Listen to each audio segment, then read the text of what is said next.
Iya duit haram mah teu daekeun, teu loyogeun. Dibawa ibadah, daekna dibawa pameran.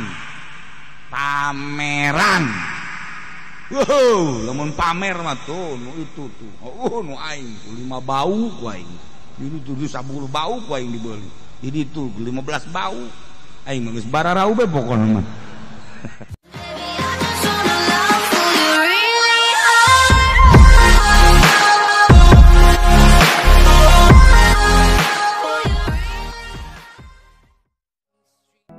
Nah, lamun urang make aturan sesuai jeung aturan.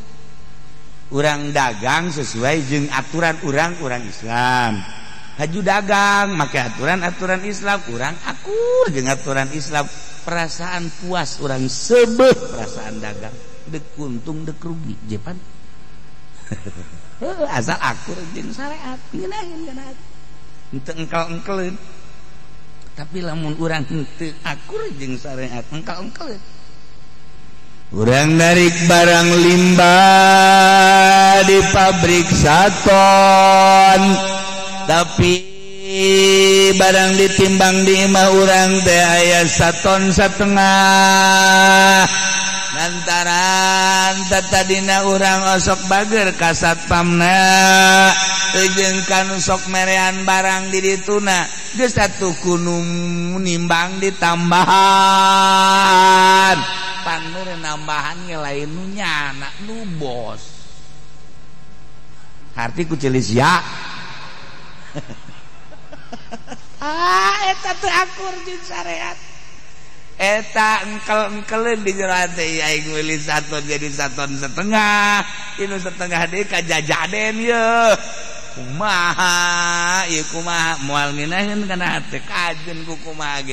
Jual jadi duit di jero hate sakali 2 kali. Sanajan ka ditu mah jadi adat ngan tetep moal manfaat ka ditu.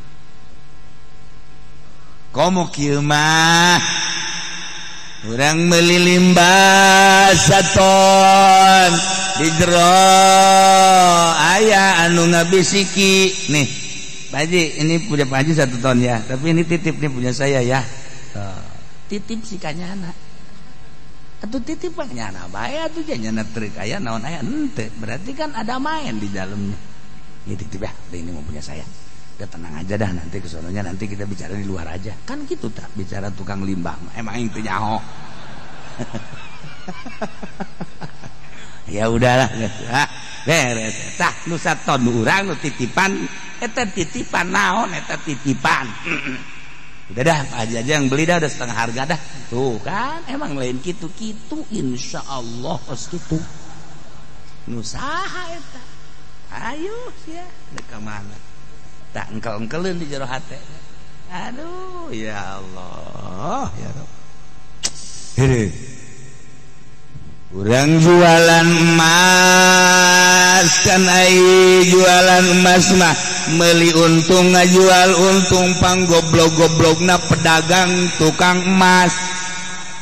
Lamun teu bener engke urang meuli nyana contona saminggu bae tah dijual deui kan nyana eueuh 1/2 gram ka mana dipake encan naon encan bego. Lamun kurang-kurangna urang nyekelan agama seperti eta. Meuli urang di jana 10 gram. Ulah dipake eundeun di imah sabulan, jual deui ka nyana eueuh 1/2 gram susut ku angin.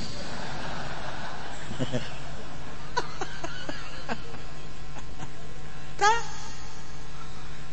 kadarna urang mesen emas kadarna 24 karat.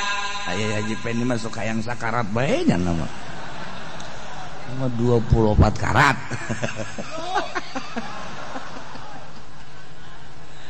Jangan hayang sakarat tolong. Tah eta tetep karat bagi karat 24 karat teh ya. Masih dikurangan jadi 23 karat. Kan beda emas 24 karat mah leuleus 23 rada heuras 22 kobo 20 mah heuras teman disebut ge emas Singapura ye kos ge pernah dagang emas tono nah eta kos kitu be kurang-kurang namain henteu mah tetep henteu mantak lamun urang dagang sesuai jeung aturan aya kepuasan tapi lamun geus teu sesuai jeung aturanana tetep bae di jero hate teh aya muringis bae cirina eta harta teu bisa dibawa ibadah mun urang dagang teu sesuai jeung aturan teu daekeun dibawa ibadah ka ngaji ge berat engap ka ngaji ka sedekah ge embung tapi lamun sesuai jeung aturanana ngaji giras ngaji daek sedekah daek rada bener sebab duit eta lamun bener daekeun dibawa ibadah ke ngaji kurang ke sedekah ake akan masjid loyong harta teh tapi lamun teu bener teu loyong nu tata dina akrab jeung kiai keur waktu bener mah barang kuari kurang pati bener dina lelengkahan muamalahna eta teh dibere embung teh deukeut jeung kiai teh ya eta nu ngahalanganna teu benernyana kadenge ku ceuli sia tapi aya nu deukeut bae jeung kiai nya nama deukeut biasa emang teu maksud sedekah ieu nyokotan aya atuh beda-beda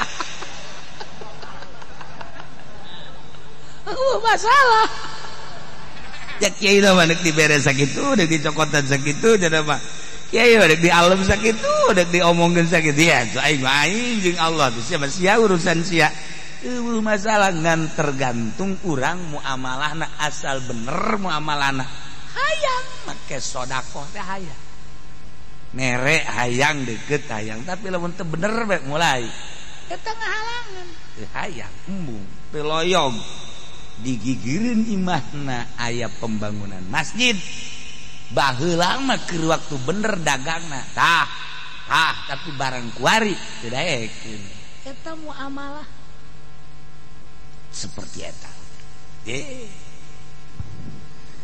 baheula mah keur can boga yayasan teh jeung santri jeung ustad jeung kiai akrab barang kuari boga yayasan wauh mah wauh bae tapi teu akrab seperti aya jarak koreksi di dirina berarti aya makanan-makanan haram nu ngahalangan nyana muasyarah jeung jelema-jelema bener pasti ngahijina jeung nu teu bener sedengkeun pan urang ka ngadoa wa surna fi zumratihim yaumal qiyamah Gusti hijikeun abdi jeung ahli-ahli zikir jeung ahli Gusti abdi teh hayang dihijikeun jeung ahli Gusti teh di akhirat teh abeh lah kasalahan sautak saeutik mantak ngadoa eta ge wasurna ya Allah fi zumratihim hayang di akhirat teh ya supaya aman teu daekeun barang boga yayasan teh ya jeung kiai jeung ustad jeung santri jarakna jauh koreksi di dirina berarti aya duit pamarentah nu leleg-leg kunyana aya muamalah ti muridna meureunanan anu haju kadedemes koreksi di diri urang moal kebal hirup di alam dunia ih nu tadina kaindung ka bapa bager jadi henteu ieu duit haram mah teu daekeun teu loyogeun dibawa ibadah daekna dibawa pameran lamun pamer mah tuh nu itu tuh nu aing 5 bau ku aing ini tuh 10 bau ku aing dibeuli jadi tuh 15 bau aing mah geus bararau bae pokona mah pamer koreksi geura ge masya Allah